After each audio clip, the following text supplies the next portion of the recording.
if anyone has any questions that they'd like to ask Michael, now's probably a good time to do so. If you have something you'd like to ask, you don't have to. We can move on very quickly if you don't. But raise your hand if you would like to ask a question. This gentleman over here, hang on 1 second. We're going to get a microphone to you.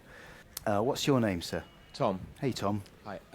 Earlier on, you talked about reading in preparation for The Iceman. I was wondering for Man of Steel if you've read anything, any comics for that, what you've read, and if there's anything you'd like to see in future Superman or Justice League films. I didn't really. I stayed away from the comic books for that. I just went off the script and Zach's vision of the thing. You know, he had a lot of art that he had made, storyboards and paintings and pictures, and actually a lot of the preparation for doing the film was largely physical, in terms of training, stunt work. We'd spent months. You know, I remember the first day I actually showed up on set and had a line. I was like, "Oh, this is what I do. That's right. I say lines." I thought had become a weightlifter or something. So it was kind of a shock. But yeah, the comics, I didn't really revert to those because, you know, ultimately, no matter what I read, the script was going to be the script. It's not like I could go in with an issue and say, "Hey, but look what happens in this." They'd be like, you know, Zod wouldn't do that. Yeah. So I felt like it was best to just stick to their vision of it. Do you say Neil before Zod in the film? Not in the film, no. Do you not? But just in life? Yeah. Sure, why wouldn't you? From now on, you're going to be saying it a lot, I think. No, I have a lot of reverence for Terence Stamp's portrayal, and I wouldn't want to. That's his thing. My thing is different. My guy isn't really actually that interested in forcing anybody to do anything. He just wants Krypton to be a great place to live. Sure, we all do. Yeah. Does anyone else have a question for Michael? Yes, sir. Hang on 1 second. We'll get a mic to you. What's your name? Reese. Hello, Reese. Hello. I'm a massive fan of Boardwalk Empire, and I think cool. you're absolutely amazing in it. And Thank you. You touched on before how much the character changed within just the first season alone. Do you see him kind of, obviously there's some more big changes happened last season.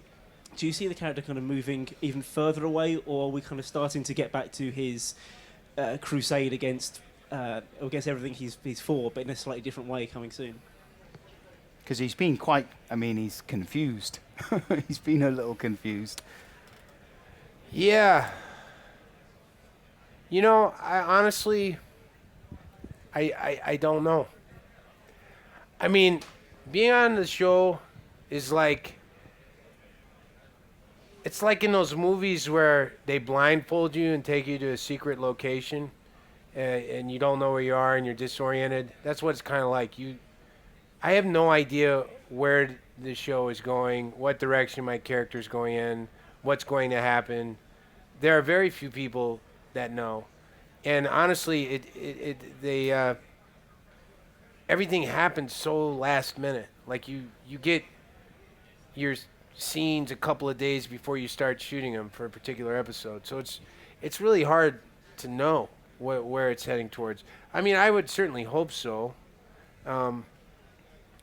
because otherwise I don't really know what the point of the character is. If he just keeps descending and descending into a worse and worse situation, then what? What's the story? I don't know. But I don't have any answer to that. I'm as clueless as anybody else. Let's take one more question. That's all we have time for. So I think you put your hand up first over there. We'll just get the microphone to you. Are there any actors that you haven't worked with yet that you have a hankering that, I'd like to work with him or her? I like Vincent Cassel a lot. And also, there's another French actor. I don't know how to say his name right, but he was in Rust and Bone. Matthew. Do you know how to say it? Does anybody know it? What? That's it. That guy. He's amazing. What was his name again? Matthias Schoenaerts. I've worked with Christopher Walken, so I don't really have that problem, but it was in Kangaroo Jack, so maybe he'll give me another chance someday. Let's see. It's more directors, honestly. It's more like directors I want to work with. I'd love to work with Joaquin Phoenix. I thought he was in The Master. He was really amazing in that movie. And which directors are you thinking about when you talk about directors you'd like to work with? Paul Thomas Anderson is Right. pretty high on that list. Michael Haneke, I like to work with him. You could do a light comedy together. That would be nice. Yeah. No, we're gonna make the sequel to Cachet. Yeah. Where you find out. Yeah. No. Yeah. What other directors? I really wanted to work with Kozlowski, but he's dead. Bastard. He's Yeah. very selfish. Yeah. Well, I would like to work with David Lynch. well, he produced the Herzog. He executive produced it. Right. The producer of the Herzog movie is basically David's business partner, Oh, I see. Right. Eric. Eric, and It's a strange name. yeah, Eric, and I think Lynch basically was like, I will help you in any way I can, which meant putting his name on the poster. Right. Yeah. Okay.